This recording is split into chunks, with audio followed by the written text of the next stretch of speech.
لە ئێستادا پلاتفۆرمەکانی سۆشیال میدیا بۆتە سەکۆیەک و بڵندگۆیەک کە خەڵک بۆ چوونی خۆیان لەبارەی ڕوودا و پێشهاتەکانەوە تێدا دەخەنە ڕوو. ئێستا بۆ ئیسرائیل ناوێتن بابەتەکانی غەزە بڵاو. شارزایکی پلاتفۆرمەکانی سۆشیال میدیا بۆ پەیام دەدوێت و دەڵێت هەر پلاتفۆرمێک بنەمای تایبەتی خۆی هەیە، جگە لەوەش سیاسەتێکی تایبەت ئەو پلاتفۆرمانە کۆنتڕۆڵ دەکات، نمونەش بە بابەتی ڕەگەز و فەڵەستین دەهێنێتەوە.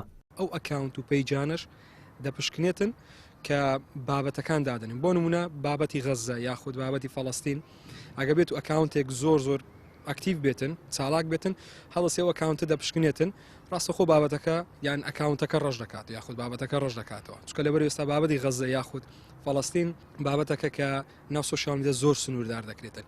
بە نمونە ساڵی 2022 هەڵمەتی فترە ئەنجامدرا کە مرۆڤ لە دوو ڕەگەزی نێر و ڕەگەزی مێ هەیە، خەڵک زۆر ئەو بابەتی دادنە حتا بەبیرم دێتن وێنەی پرۆفایلیان دەگۆڕی لایەکی پەمبە بوو لایەکی شین بوو کە تعبیر لەوەی دەکا دوو ڕەگەزی نێرومێ هەیە.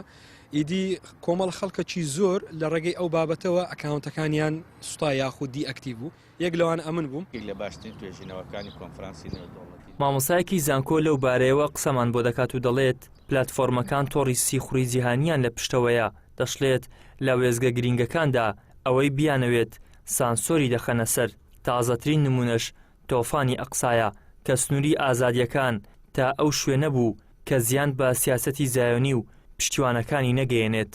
زیندوترین و تازەترین نمونەش لە تۆفانی ئەقساوە ئەگەر ئێمە سیرێکی پلاتفۆرمەکانی دنیا بکەین بە تایبەتی پلاتفۆرمە ئەمریکیەکان دەبینین کە بە تایبەتی حەسرێکی زۆری خستبووە سەر هەموو ئەو بڵاوکراوانەی کە بە شێوەیەک لە شێوەکان سوودی هەیە بۆ نمونە قوربانیانی غەزە، بە شێوەیەک لە شێوەکان ئەو قوربانیانە پیشان ئەدا، بە شێوەیەک لە شێوەکان تاوان و جینۆساید و هەروە کۆمەڵکوژیەکانی ئیسرائیل و ڕژێمی زیانوزی پیشانەدا ئەکاونتی بەکاربەرەکانیان ئەژماری بەکاربەرەکانیان سنووردارەکەن بە سێ شێوە.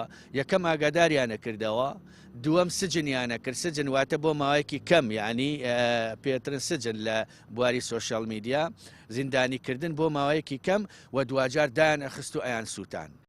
لە ماوەی ڕابردوودا هەر کەسێک بە شێوەی ڕاستەوخۆ بەرگری لە بوونی تەنها دوو ڕەگەز کرد بێت یا دژی هاوڕەگەزبازی بوو بێت یاخود لەبارەی تێکۆشەران و فەلەستینەوە قسەی کرد بێت، ئەوە بڵاوکراوەکانی دەسڕایەوە یان هەژمارەکەی بە شێوەیەکی هەمیشەیی داخراوە.